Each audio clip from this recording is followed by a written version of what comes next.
Well, good afternoon. Now, according to the Apostle Paul, the evidence that the universe, the earth, and all its plants and animals were designed is beyond question. He wrote, "What may be known about God is plain to them, because God has made it plain to them. For since the creation of the world, God's invisible qualities, his eternal power and divine nature have been clearly seen, being understood from what has been made, so that people are without excuse." Now, this is a very well-known atheist from the United Kingdom, Professor Richard Dawkins, and he disagrees with the Apostle Paul. He wrote, "Biology is the study of complicated things that give the appearance of having been designed for a purpose. Plants and animals," he says, "only appear to have been designed, when in fact they weren't." According to Professor Dawkins, Darwin's theory of evolution is the true explanation for the natural world. Now, according to Darwin, evolution proceeds through a series of small steps. In this slide, we can see how something ape-like supposedly evolved into something human-like in 3 steps. But of course, in Darwinian thinking, there were really very many, much smaller steps in this process. Now, of course, I don't believe this. I believe what the Bible teaches, and that is that God created people specially and supernaturally from the dust of the earth. But according to Darwin's theory, everything in the natural world, whether it be the complex nanomachines in our cells, the highly sophisticated software encoded in our DNA, or the incredible image processing systems in our eyes, all evolved through a series of small steps. That is, a series of small changes where each change produced an improvement to the organism, causing it to be naturally selected and replacing the previous versions. In Darwinian thinking, over millions of years, through a series of tiny changes, microbes evolved into mackerel, moths, magpies, and microbiologists. Now, although I can't formally disprove this, I can demonstrate that this is not part of science. Leading geneticists are now beginning to say that the software in our DNA, in our genomes, is so complex, it may well be the end of this century before scientists really begin to understand how it works. How then can anybody know that the Darwinian process could or did produce it? Okay, now I'd like to tell you a story. It's a story about an electronic tablet found in a deserted alien spaceship. Now, I don't believe in aliens, but I don't mind stories about aliens. Now, the tablet generated great excitement, and the best linguists, the best language experts in the world came together to try to understand the strange symbols. Some documents were found that contained diagrams of the ship's layout and engine room, with some parts labelled. And this gave the linguists the vital clues they needed to begin to understand the aliens' language. The more the documents were studied, the more amazed the linguists became. One professor said that he thought that words and sentences had to be read from right to left, as you read Hebrew. Another professor disagreed and said that they should be read from left to right, as in English or German. Further study indicated that they were both right. They discovered that generally a sentence had to be read from left to right to obtain one instruction, and then the same words had to be read from right to left to obtain another instruction. So each sentence appeared to have two meanings. A few weeks later, there was another remarkable discovery. Some documents could be read using more than one language. It was a bit like having a book where you began by reading in German to get the first half of the story, and then you began again at page 1 and read it again in French to get the second half of the story. In addition, in one of the languages, all the words had just 3 letters. So this would be the first word, the second, the third, the fourth, the fifth, and the sixth. This sentence was found to be part of a fire safety procedure. But by starting with another letter, entirely different words were formed, giving rise to another sentence with a completely different meaning. So we take the same set of letters, we ignore the first letter, and we get different 3-letter words forming another meaningful sentence. This explained how to open the emergency doors. Yet another meaningful sentence was obtained by starting at the next letter. This explained how to use the firefighting equipment. Reading this same set of characters backwards provided information about how to use the emergency breathing equipment. As the project director remarked, there was an astonishing level of data compression, where a lot of information was packed into just a few lines. They even came across one set of letters that contained 12 different instructions, depending on how they were read. 6 months later, there was another remarkable discovery. Needing a quiet place to work, one of the researchers took the tablet into what appeared to be the spaceship's kitchen. And when he opened a document, he noticed that some of the characters had changed color and were hardly visible. Reading the yellow characters only, he found some instructions as to how to cook a meal. When he took the tablet into what appeared to be a navigation office, at once the text changed so that different characters were yellow. The resulting yellow text was discovered to be part of a procedure for navigating a course through a distant solar system.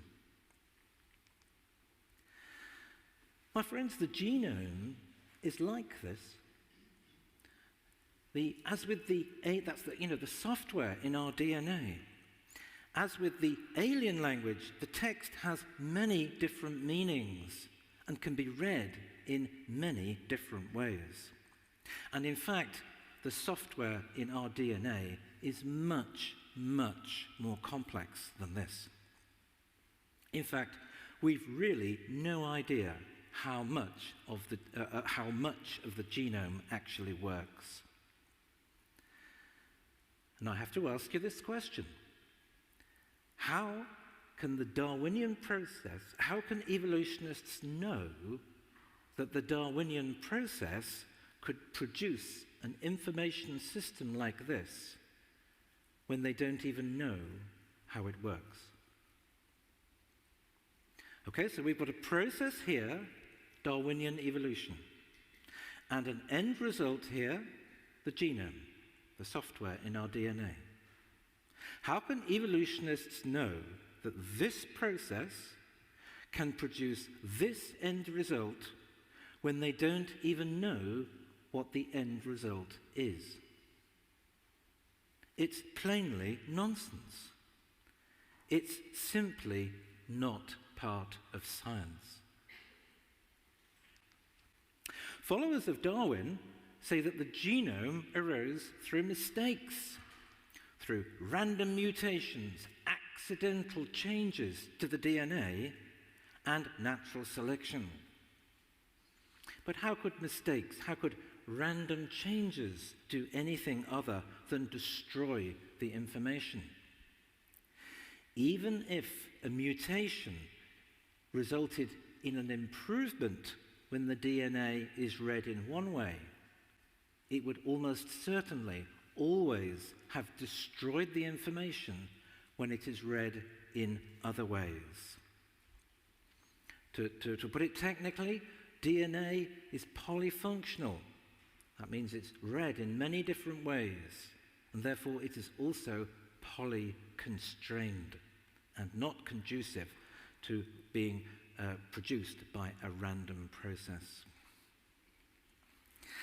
Now, creation scientists argue that much of what we find in nature could not have evolved through a series of small steps. And this is because unless more or less complete from the start, things like biological machines would serve no useful function. Now, one example is this machine here, which is found in the cells of all plants and animals.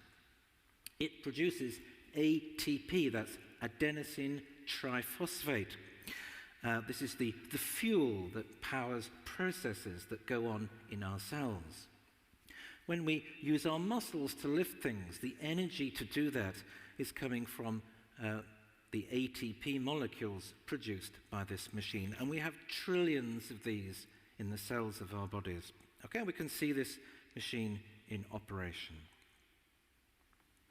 Now, the orange part that you can see rotating is the motor, and this is driven by protons.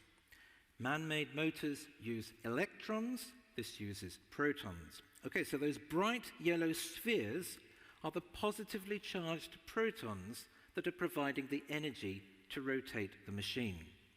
We can see it here assembling a phosphate to adenosine diphosphate to produce adenosine triphosphate, or ATP. Okay, and we've got a view here from above.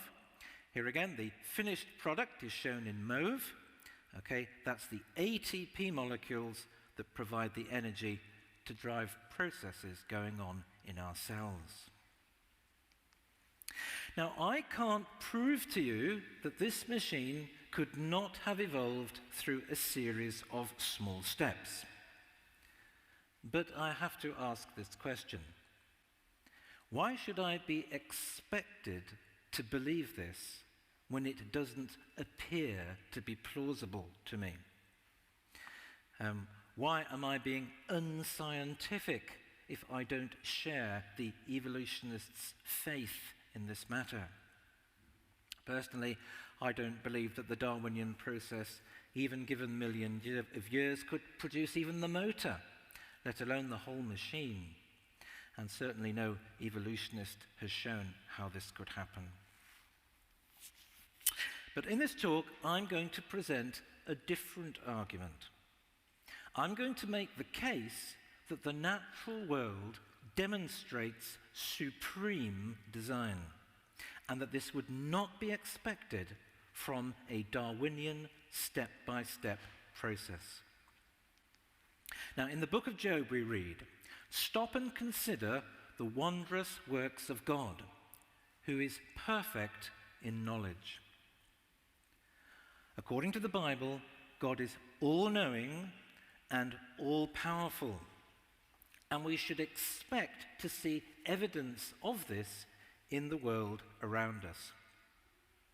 The Bible predicts that we would expect to see exceptional design in nature. In contrast, the Darwinian process would not be expected to produce excellence in design. As admitted by geneticist Professor Steve Jones, natural selection is no more than a machine. What it makes depends on what it has to work with and where it started. Evolution does its job as well as it needs to, and no more. You see, the Darwinian process will always be stuck with the design concept that it originally evolved. Okay? It can't jump to a better concept because it can only change gradually through a series of small steps. But human designers are not limited in this way. In order to improve aircraft propulsion systems, engineers moved from piston engines to jet engines, which have a much higher power-to-weight ratio. And of course, jet engines work using a completely different principle. They are a completely different design concept. In order to improve electronic devices, engineers moved from valves to transistors, which are much smaller and more reliable, and again are based on a completely different concept. Another example is found in telecommunications, where mobile phones using microwaves replaced cable networks. There are no intermediate forms between these technologies. It would be impossible to move from one to the other through a series of small steps. Engineers produce their best designs by making leaps, jumps from one concept to another. But the Darwinian process can't do this. Once it gets started with a particular design concept, it's stuck with it. And so it's very difficult to see how evolution could produce good design. And in this diagram, we can perhaps see this a little bit more clearly.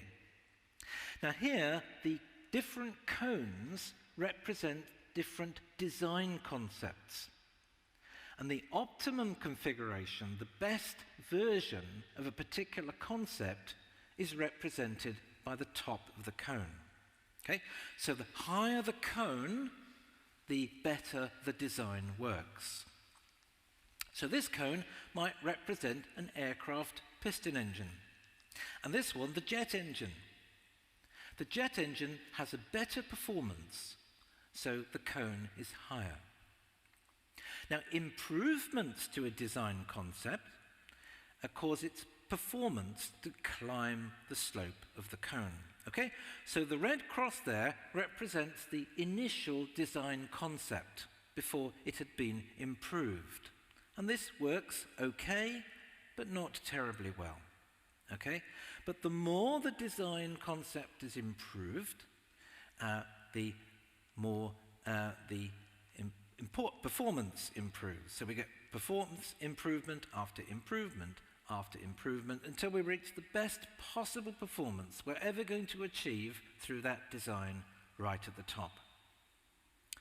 Okay, so in terms of human engineering, this climbing of the slope might represent improvements to a fuel system, enabling an engine to generate, a piston engine, to generate more power. In terms of the Darwinian process, it might represent improvements to a bird's ability to fly by perfecting the shape, optimizing the shape of the wings. But once at the top, the design has nowhere to go. Only by leaping to a better design concept can further improvements be made. Now, human engineers can do this, but the Darwinian process can't. To move to a better design concept through a series of small steps would require changes which first caused the design to descend the slope before ascending, rising up the new slope. And natural selection would prevent this happening. Natural selection would act to maintain the organism at the peak of the original design. Now, this indicates that the Darwinian process would not be expected to produce excellence in design. And this is an enormous problem for Darwinists, because the natural world is supremely designed, which is why engineers all over the world are seeking to copy it. And in the next section, I want to give people a feel, an idea, for just how much better nature's designs are than anything we humans can produce.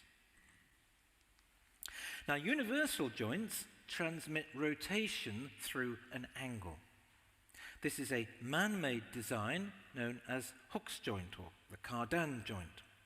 These are used quite a lot in cars. Okay, this is a rear-wheel drive vehicle. Okay, we've got the engine at the front, that's the gearbox. This is the prop shaft which transmits the power to the vehicle's rear axle. And these are the side shafts which take the power to the rear wheels. And there are a number of universal joints which transmit the power through angles. There are different designs. This is Hooke's joint. This is a cutaway of Chepper's joint. Okay? So these are universal joints. Incidentally, in England, we call this an AC joint. In Germany, you call it a Radseitiges fest Kugelgelenk. Because Germans are very precise people. Okay, now we can see them here in a little more detail. Okay, so these are man-made universal joints used to transmit shaft rotation through an angle. Now I want to introduce you to nature's universal joint. Now in the top view there, we can see a bacterium with a number of filaments. That's those thin, wiry elements. And these rotate, and together they form what is really a screw propeller, which enables the bacterium to move through a liquid. And each filament has its own motor. Bacteria have motors, you know, and they're brilliantly designed, tremendously efficient. Okay, and these motors rotate the universal joint, which is shown here in the golden color. Okay, so we have the motor there. That's the universal joint, and that universal joint then turns the filament, which is going to produce the propeller effect. So the portion there colored in gold, okay, is the bacterium's universal joint, which transmits the rotary motion of the motor through an angle so as to rotate the filament. And we can compare this universal joint with man-made designs. Firstly, you can see how bulky, how big are the man-made joints. Okay? In contrast, the bacterium joint has a diameter no greater than its connecting shafts. It's a very slim, neat design. Secondly, if we consider the angle over which the designs can transmit rotation, we can see the bacterium joint is far superior.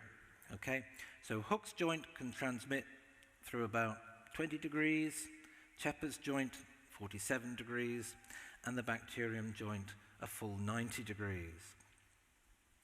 But the really impressive aspect of the bacterium joint is that it is supremely designed for automatic assembly. Now, a Hooke joint is made up of about 20 components, and to assemble them, to put them together, requires a machine many, many times the size of the joint itself. And in fact, I've redrawn the Hooke joint there to scale, so you can see how large the assembly machine is. But the bacterium joint assembly process requires only one small aid. Okay, that's this stool-like component here in pink. Basically, the bacterium joint assembles itself with just a little help. Now, to an engineer, this is breathtaking. This is the design of an utter genius. That's what's needed to put together the man-made joint. It's a machine about 8 meters long, about 3.5 meters wide. It's about 300,000 times the volume of the joint. And that's all that's needed to put together the bacterium joint. And we have to ask the question, how did the Darwinian process, with all its limitations, produce such a good design? Well, the answer is there's absolutely no reason to believe that it could or that it did. Now, my second example is of a rather special motor found in nature. Okay, now motors can either be rotary or linear. Okay, rotary motors turn things. An example being a motor that we might find in a household spin dryer. We've already seen a couple of nature's rotary motors, the rotary motor turning the ATP assembly machine, and also the rotary motor inside the bacterium. Linear motors push and pull things, okay, moving them backwards and forwards or up and down. An example of a linear motor in nature would be the machines in our bodies that are used to contract our muscles. Now, some viruses use linear motors to pack DNA. Incidentally, the commonly held view that viruses are always bad isn't true. Like many bacteria, many viruses have very good and important functions. For example, viruses are essential for decomposing organic materials, so they're essential for example, recycling old plant material. I believe that all the bacteria and all the viruses that God originally created were good, they had benign and useful functions, and only after the fall, after people started to sin, did some bacteria and viruses become harmful. Now, this virus is known as the T4 bacteriophage, and its DNA, which can be seen there as the green ribbon, has to be packed into the head under pressure. Okay, so that's the head, and the green ribbon is the DNA that has to be packed into the head under pressure. And when the virus reproduces, when it produces copies of itself, it uses a linear motor to pack the DNA into the head of the newly forming virus. Okay, so the linear motor there is shown in yellow, and the DNA strand is shown in green. Okay, so what we're seeing here is the first stage in the DNA packing process. Okay, so when the virus reproduces, when it makes copies of itself, a copy of the DNA has to be packed into the newly forming virus's head. Okay. The motor then attaches itself to a portal, that's the blue component, and starts to feed the DNA into the head. And when the operation is complete, the DNA strand is cut to length and the motor detaches itself. Now, compared with this DNA feeding mechanism, human designs are clumsy and crude. This is a man-made machine for doing a similar job. Okay, it's for feeding a cable. And we can compare the two designs. Firstly, we can look at the number of different types of component making up each design. Okay, now here engineers are always trying to simplify. We want the fewest number of components because this reduces complexity, reduces cost, and improves quality. Okay, so the virus DNA feeding machine is made up of proteins, which in turn are made up of 20 different types of amino acid. Do you know what I mean by Lego blocks? Yeah? Okay, so the amino acids are a bit like Lego blocks, and with 20 different types, okay, it's possible to make this virus packing machine, okay. Now, in contrast, man-made feeding machines are made up of hundreds of different types of components. And most of these could not be used to make any other machine. Now, in terms of the number of moving parts needing lubrication, okay, the virus DNA feeding machine has none. It has no moving parts which are subject to friction and wear, whereas the man-made machine has many. All of the components of the DNA feeder are recycled. Only some of the man-made components could be recycled, and even then, not very efficiently. The DNA feeder is wireless. Okay? There are no cables needed, okay, to provide a power source. It's actually powered by ATP molecules, which are freely available in the cell. That makes it portable. In contrast, the man-made machine would be powered by electricity. You'd have to connect it to the mains supply. So it would not be portable. Whereas the DNA feeder self-assembles, it puts itself together. The man-made machine would require an intelligent person to put it together. Now, the simplicity of the DNA feeding machine is clear from the fact that the genes which code for its manufacture, the set of instructions needed to make it, which is stored in the DNA, amounts to a fraction of a megabyte, just kilobytes.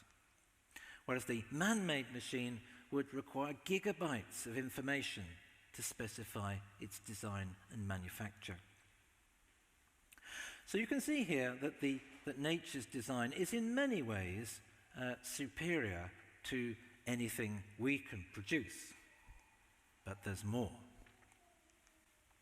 One of the smallest man-made linear motors is this one here, produced by New Scale Technologies. It's about 2.8 millimeters high, 2.8 millimeters wide, and 6 millimeters long. And we can compare its performance with the DNA packing machine.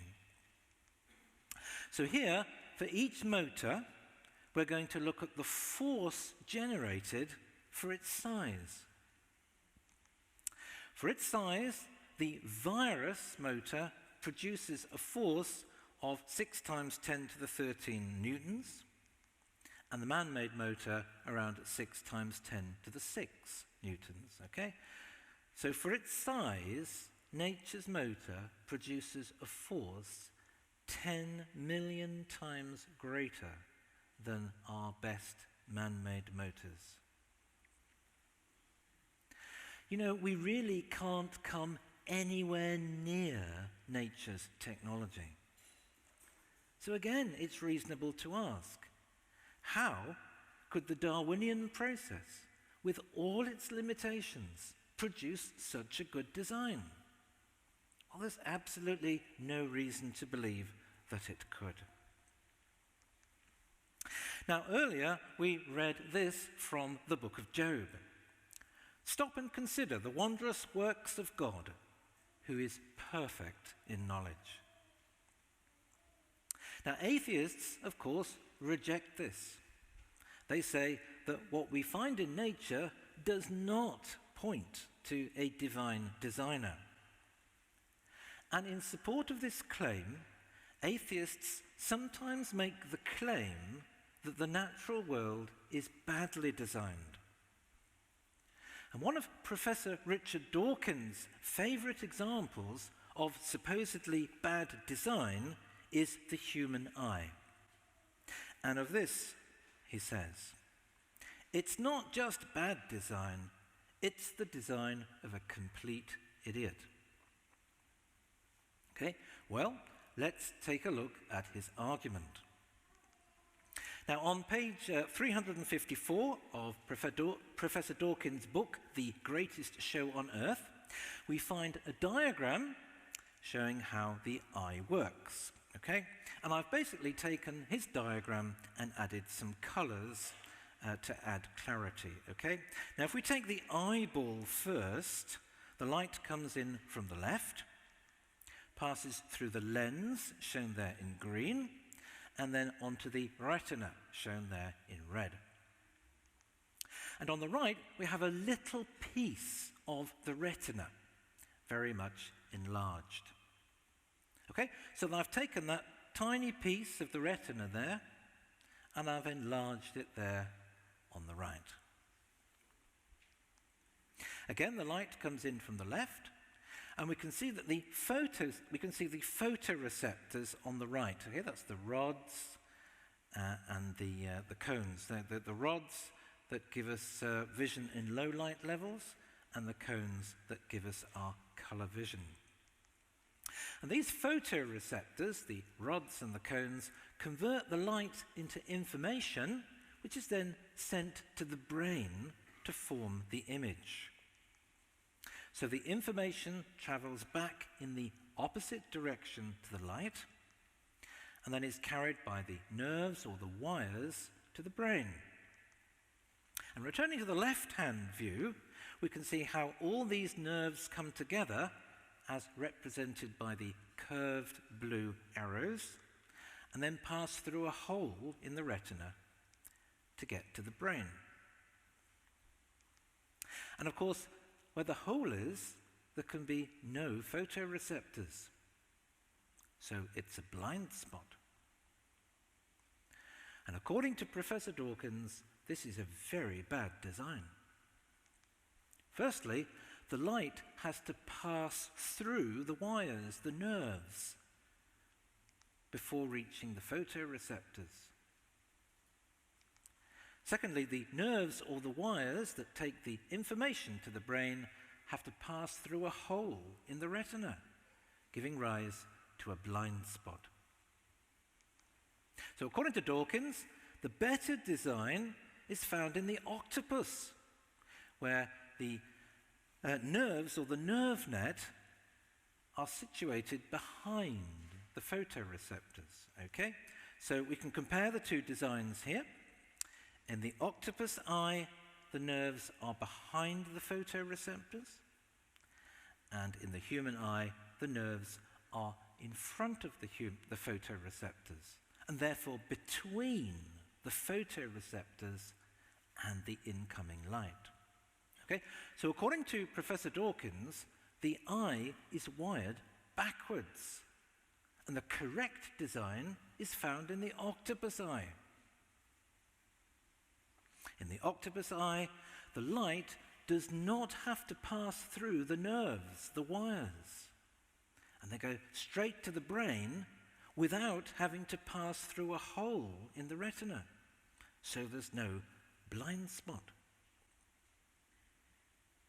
Professor Dawkins, though, doesn't mention that the octopus eye functions far less well than the human eye, and also they have no colour vision. Okay, but what of the claim that the human eye is badly designed? Okay, well, firstly, Professor Dawkins is wrong in saying that the nerves in the nerves in front of the photoreceptors obstruct the light. That's the argument, isn't it? That the nerves get in the way of the light. The light has to pass through. This is a bad design. But he's wrong. The surface of the retina is covered with what are known as Muller cells. And the nerves or the wires that carry the information to the brain are actually passing behind them. You can see there that the nerves are behind these mouths of the Muller cells, okay? Now the Muller cells act a little bit like a fiber optic plate, okay? And they guide the light onto the photoreceptors. So the nerves don't obstruct the light. They don't get in the way of the passage of the light. He's wrong. These Muller cells actually improve the quality of the vision, okay? They remove light noise and they sharpen the image. And they also optimize the function of the photoreceptors. And they do this by separating the light into different wavelengths so that the right wavelengths fall on the right photoreceptors. These Muller cells are so effective that researchers have suggested that understanding how they work might enable us to design better cameras. But what about the blind spot, where the nerves come together and then pass through a hole in the retina? Well, I know that when Professor Dawkins demonstrates this blind spot, he always asks the person to close one eye. Okay, so when he demonstrates this blind spot, he always asks the person to close one eye. And that's because if you keep both eyes open, there is no blind spot. And that's because the area of vision affected is different in the two eyes, and the brain puts the information together. Okay, so just keep both eyes open, use both the eyes that the Creator gave you, and you won't have a problem. But why did God configure the nerves, the wiring, in this way? Why did he use the octopus design? Wouldn't that have been neater? Wouldn't that have been a better design? Well, the answer has to do with a layer known as the choroid. Okay? Now the choroid there is shown in brown, and this delivers the rich supply of blood needed to constantly regenerate the photoreceptors. Okay? And this enables humans to have a very high level of eye function, and much better than the octopus. Okay? So, for example, without this, it might take weeks to fully recover our sight after being photographed with a flash bulb. It also enables us to look into places where there's bright light. The choroid also acts as a heat sink, a cooling device, again, enabling us to basically look into bright light. So, for example, to serve into the sun when we're playing tennis. If we had the design preferred by Dawkins, there would be no space for the choroid, because that would be taken up by the nerve net. Okay? So Richard Dawkins can have the octopus eye design if he wants, but it will function far less well than the eyes he's got now. Now, Dr. George Marshall was a very distinguished ophthalmologist in the United Kingdom, and he said this: "The idea that the eye is wired backwards comes from a lack of knowledge of eye function and anatomy." It might be added that birds of prey have the same supposedly faulty, backwardly wired design. Okay? But an eagle's eyesight is so good it can spot a rabbit at a distance of 3 kilometers. You know, the evidence for design can even be seen in atoms. As you know, atoms are made up of a nucleus containing protons and neutrons, with electrons in orbit around it. And these protons and neutrons are made up of quarks, up quarks and down quarks. And the masses of these quarks have to be just right in order for life to be possible. For example, increase the mass of the down quark, and neutrons would decay into protons, and we'd end up with a universe just full of hydrogen. Okay, and you couldn't have it. If the universe was just full of hydrogen, there'd be no possibility of life. decrease the mass of the down quark, and protons would capture electrons and turn into neutrons, and we'd end up with a universe just full of neutrons. Okay, you couldn't have life in a universe where there are only neutrons. The mass of the electron must be just right too. Increase it, and protons and electrons would spontaneously form neutrons, leading again to a neutron universe where there could be no life. And in their book, A Fortunate Universe, Professor Grant Lewis and Dr. Luke Barnes show just how finely tuned these masses must be for the universe to be capable of supporting life. Okay, now, they start off with a cube, okay? And this represents all possibilities, universes, if you like, with different combinations of these masses, the electron mass and the quark masses. Okay? So if these masses were set randomly, they could be represented by a dot anywhere within this cube. But as we've seen, not all values can sustain life. If we remove parts of the cube which give rise to universes where there can only be protons or only be neutrons, or where atomic nuclei become unstable, then we're left with this thin sliver representing life-sustaining universes. If we also remove values where stars can become unstable, which would include our sun, you'd end up with no sun. If we remove those values, we're left with a tiny, tiny part of the original cube where the masses can support life. Now, it's difficult to show this to scale because that small cube there would be far too small to see. To make that life-permitting region visible to the human eye, I would need to draw this original block 100 billion kilometers high. That's how finely tuned these masses must be in order for there to be life. Another example of fine-tuning relates to the fundamental forces, okay? We've been looking at fundamental particles, quarks and electrons, okay? Now we're going to look at fundamental forces, and particularly the electromagnetic force and the nuclear strong force, okay? Now the electromagnetic force holds the atom together. It keeps the negatively charged electrons in orbit around the positively charged nucleus. If it were just a little bit stronger, if the electromagnetic force were just set a little bit higher, protons would become unstable, leading to a universe just full of neutrons and electrons.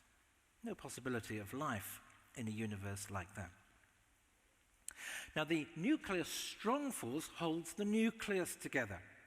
If it were just a little bit weaker, ordinary matter would become radioactive. If it were just a little bit stronger, stars would become unstable, and that would include our sun, so we couldn't have a sun. And again, the degree of fine-tuning is stunning.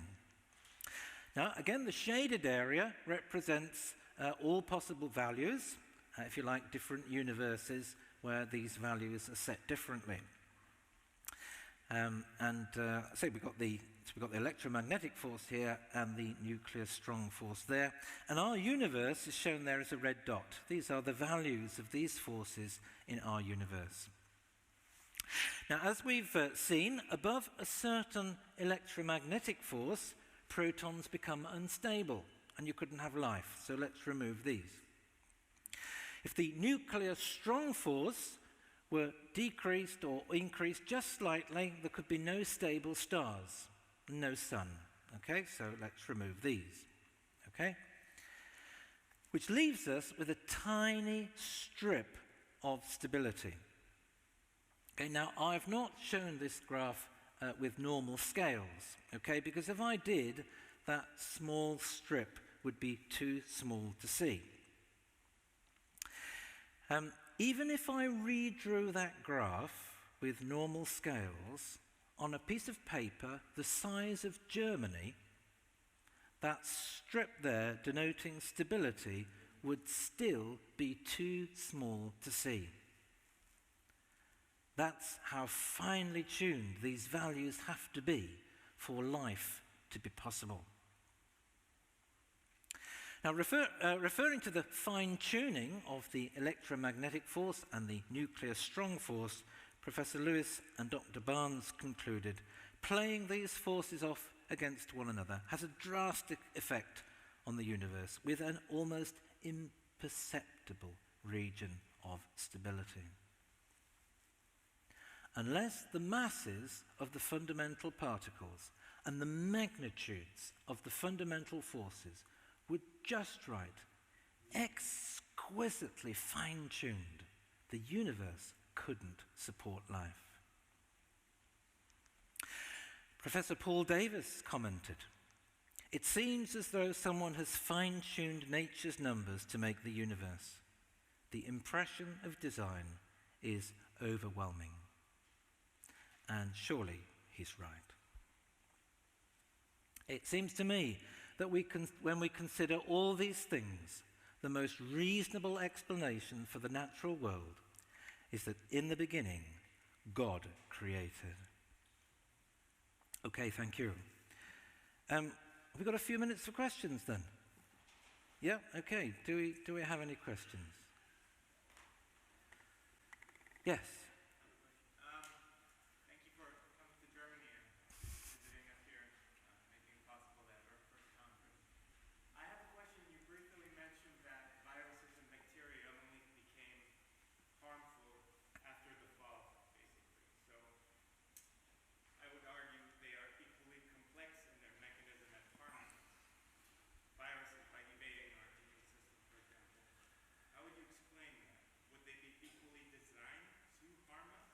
Okay, yeah. So this is something that's been discussed at length. I mean, there are many things, aren't they, in the natural world that appear to be designed to harm. So, for example, if you look at the defense attack structures of jellyfish, they're highly sophisticated, they're stinging mechanisms. If you look at the jaws of snakes and so on, they are perfectly designed, aren't they, to strike. Big cats, they're killing machines. Yes, these things do appear to be designed to harm. That's true. I have a personal view about this. It's not necessarily shared by my colleagues.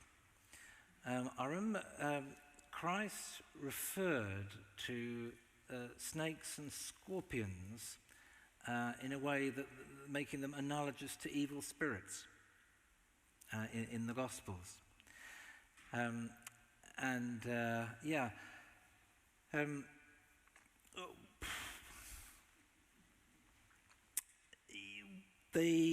To me, they are very graphic examples of the fact that Satan is now the god of this world. And they are ways that God, if you like, made very, very clear that the world is very, very different to the way he originally designed it. But yes, I would say that a lot of these things, like these viruses, they are designed to harm, yes, yeah. And they came about after the fall.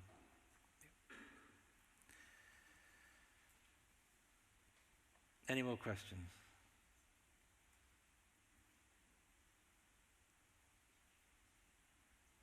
Oh, yes, one at the back, yeah.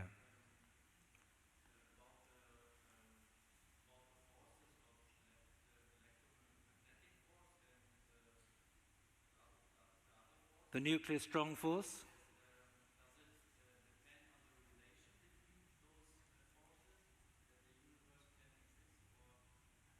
I believe not. I believe that you can take them independently and demonstrate that unless they are independently fine-tuned, then life can't exist. Yeah, that's an argument sometimes used by atheists to try and counter the fine-tuning argument. They say, okay, that's true if these forces here or these masses aren't just right, but maybe you could change something else so that then life could exist, with different values of masses and so on. Certainly that book that I quoted, Professor Lewis and Dr. Barnes, they reject that view, and they've got a whole chapter where they deal with that counter-argument, whether, where, if you like, the wrong mass could be compensated by a different force or something like that. So as I understand it, that doesn't work. That won't solve the problem for the atheists.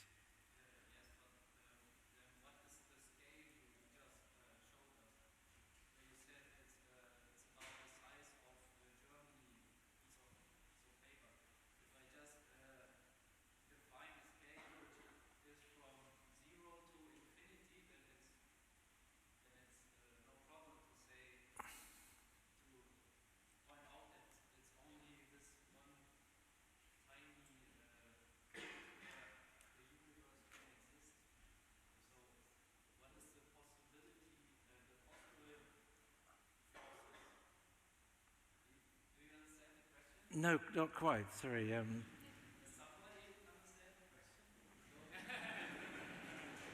Yeah, can somebody help? I don't know, what are the possible values for this constant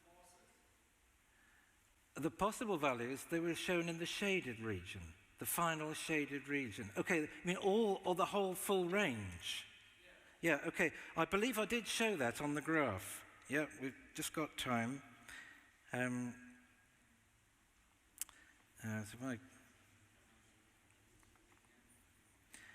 Okay, so if we take, for example, the cube, yeah, you're asking about the total range of possibilities. Yeah.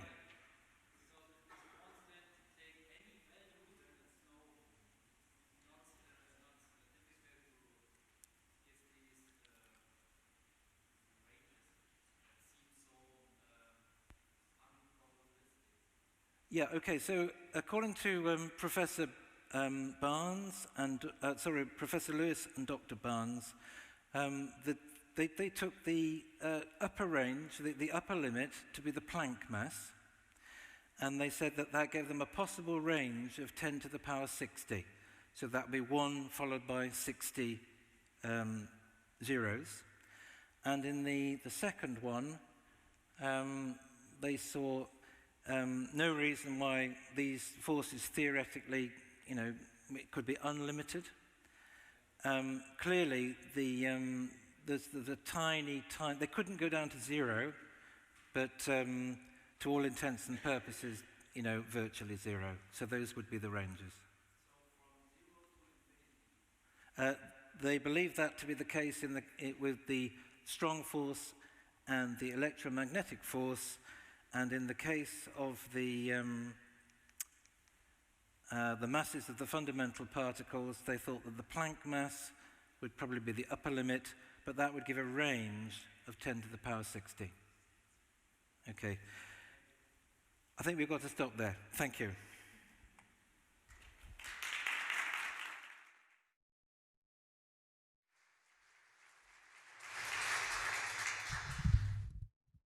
Yes, thank you, Dominic. I think this is very impressive. Back to German. Wir machen 15 Minuten Pause und die Zeit ist da, um den Raum zu wechseln, falls ihr jetzt irgendwo anders rein wollt, aber bleibt ruhig hier. Ich glaube, der nächste Vortrag wird genauso gut.